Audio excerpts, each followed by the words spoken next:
I'm Justin Pritchard for Driving.ca. In this video, why are collectors paying so much attention to the Dodge Viper and what is that doing for resale values? Let's take a look.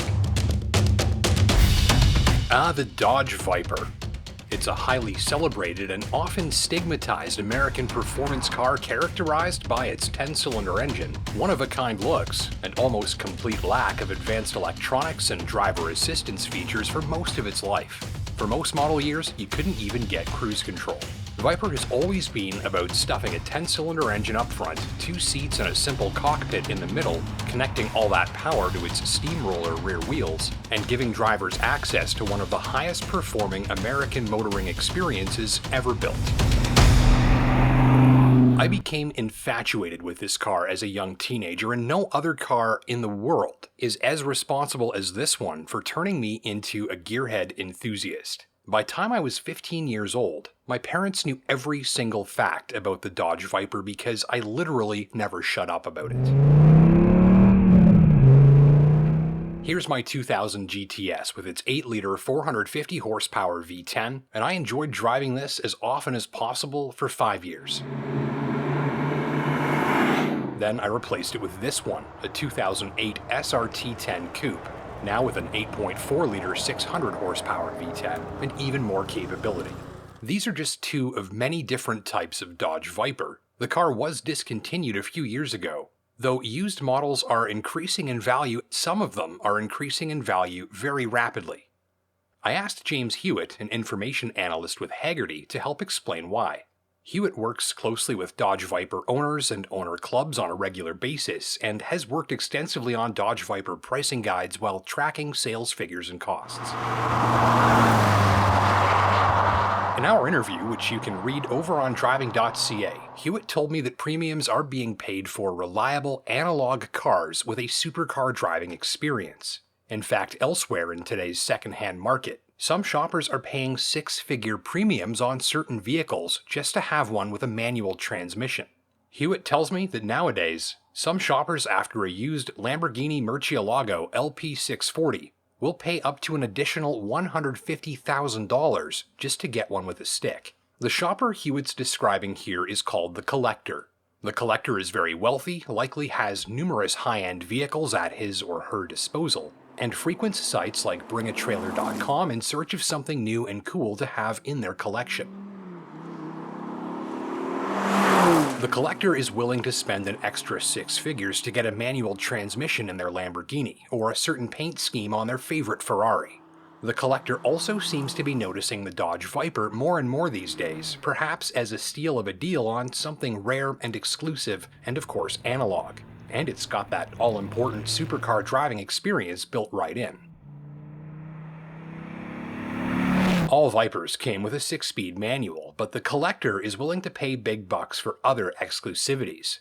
For instance, having a significant Viper model like the 96 GTS Coupe, or virtually any Viper ACR. The Viper is rare and special, but these extra special models of importance come with some additional bragging rights that the collector is more than willing to pay for, especially on such a relatively affordable car for their collection. To buy these highly exclusive Vipers, collectors fight each other in bidding, which drives the prices up. This stirs attention, which generates more demand. More demand raises prices, prompting some owners to sell and others to begin collecting and snatching up Dodge Vipers, often several at a time. Hewitt says that as long as people are willing to pay more, they will keep competing. He even describes one collector who created an investment portfolio out of 25 Dodge Vipers, and notes that collectors like him continue to buy even as the prices climb. That's called speculation, and it's something the collector does. By speculating, collectors might assume the value of the car will continue to climb, so they'll continue buying in hopes of a future profit. The biggest price increases are going to the most significant and specialized Viper models, though in general, used Viper values are climbing across the board. For instance, units similar to my favorite Viper, the GTS, have sold on bringatrailer.com for double what I paid for mine 8 years ago. The signature blue and white striped units from this generation, especially with low mileage, are commanding enormous money and being snatched up by collectors. This color combination is rare, which means it's worth more money that the collector is willing to spend. Today, if I sold this 2008 SRT-10 that I bought 4 years ago, I'd expect a profit of $20,000 to $30,000, despite 4 years of near daily fair weather use. But the collector isn't as likely to want a Viper like mine. It's not a holy grail model, and it's got an odometer reading that's higher than some collectors like. The type of Viper that I have is the kind sought after by the second type of Viper shopper, who is called the driver. The collector has unlimited funds to spend on the most exclusive experience possible, and the driver does not. They have space in their budget for a single supercar experience, among which the Dodge Viper provides a strong, storied, and celebrated one. The driver may not have 6 figures to spend on an exclusive paint scheme or specialty racing model like the ACR, but they will often seek out a higher mileage unit that's been previously driven, not collected. Though Hewitt says he is seeing more of the low mileage cars coming out of the woodwork because the desirability is still there for collectors. This helps explain the increased number of units for sale lately on bringatrailer.com. Some of the most collectible Vipers have seen a 100% increase in price in the last year. Others have been nearly daily driven and enjoyed, meaning less of a price increase. The gist is that Viper values are climbing across the board, with the highest increases seen in the most collectible models. So basically, this whole thing is caused by a great big snowball of collectors, drivers, and Dodge Vipers, and it works approximately like this. People get interested in the Viper because of its analog supercar driving experience. Collectors take note, then they start fighting each other to own the most collectible models, driving up the prices.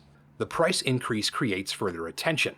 Now, the drivers take notice and start to buy up the more affordable Vipers that the collectors haven't. Prices climb across the board, but especially on the most attention-grabbing models. And then, before long, everybody's after a piece of that celebrated V10 from Detroit. For context, the priciest Vipers recently sold on bringatrailer.com have doubled or tripled the prices commanded by the rest. Primarily, these are the latest generation Viper ACR, whose introduction reignited massive interest in the nameplate just before it was discontinued. Hewitt doesn't think Corvette owners can expect to see a similar surge in pricing, noting that desirability and limited supply are what create price increases. But Corvette supply is virtually unlimited, Dodge Viper supply was not. So what's an owner like me to do? Sell for a profit or hold on? It's a more difficult question than you think. I'll be the first to admit that owning and driving one of these can be a total pain in the ass, but I love this car and I think I'll probably always have one. Hewitt says that's typical of Viper owners, and I figure if you've been bitten by the snake as I have, it's pretty much a lifelong thing. Even after reviewing hundreds of cars over a 16-year career, I still can't think of anything I would replace this with. And I figure that is for the same reason this machine is getting so much attention these days. There was never anything just like it, and there probably never will be. Thank you for watching. My name's Justin Pritchard. Until next time, take care and drive safe.